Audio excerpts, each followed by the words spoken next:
channel. So today I am very excited to try the new Dolce & Gabbana fragrance, the Only One 2, and I'm going to compare it to the older original, the Only One. So I have been down to my local department store and I have the Only One on one hand and the Only One 2 on the other hand, and I also have them on cards, and they've been on a few hours now. So these perfumes, I guess, are a follow-on from the original The One perfume, which was released quite a while ago now and is really, to me, associated with a heavy vanilla oriental smell. If anyone says that they love vanilla in perfumes, I always say, have you tried The One, or have you tried Dior Hypnotic Poison? So I was really intrigued when they released these follow-ons to see if they were going to be vanilla as well. So the Only One absolutely does have vanilla in and is definitely a continuation of the theme of The One, but it's not as oriental and it's not as heavy. So as well as the vanilla, they've put in quite a bit of caramel, which makes it less stronger sweetness. But what's really nice about it is you get quite a lot of coffee bean in here as well. So it's like a warm hug type of a fragrance. I think for people who find The One a bit too overwhelming, too vanilla, then this is a really good option if you do like sweet gourmand, warm fragrances. Really good for winter, I would say. It reminds me of a sweeter version of YSL's Black Opium. It's got that caramel in, but I can still smell a hint of The One in it as well. It's lasted quite well on me.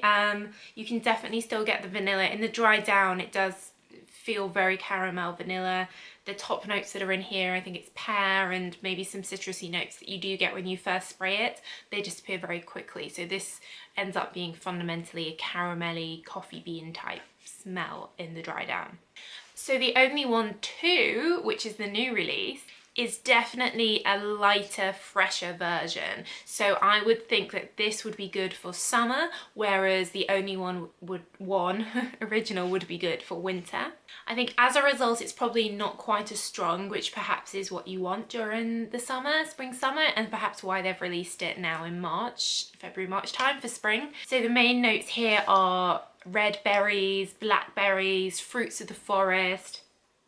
We still got the coffee bean in there, and you've got a warm rose smell, and I think altogether that is kind of like a warm berry. And they've got patchouli in here as well, which is really nice because I think that really helps perfumes last and gives them a depth to them on top of the nice fruity notes. So in a direct comparison, I would say that the Only One is gourmand, vanilla, caramel, and the Only One 2 is a tarty, sweet, syrupy fruits of the forest.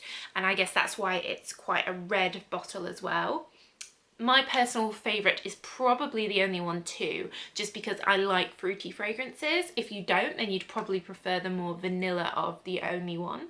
I think the Only One 2 perhaps could even be a bit of competition for the Lancôme, the Nuit Trésor, the sort of fruitier, syrupy type fragrances. But overall, they're both quite sensual, I guess quite sexy perfumes, and the advertising around them with Daenerys from Game of Thrones, very Italian, very sexy, think lace, think evenings, and I think that's kind of what you expect from Dolce & Gabbana anyway. So I can imagine that men will probably quite like to smell these fragrances on women because they are just really quite sexy.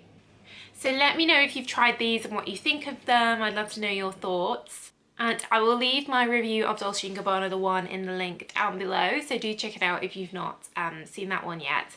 And don't forget to subscribe. I'd love to have you here in my little perfume community on the internet. I'm always posting different fragrance reviews and range reviews, so do subscribe to get more of the same. But that's it. So thanks so much for watching, and I'll see you again soon. Bye!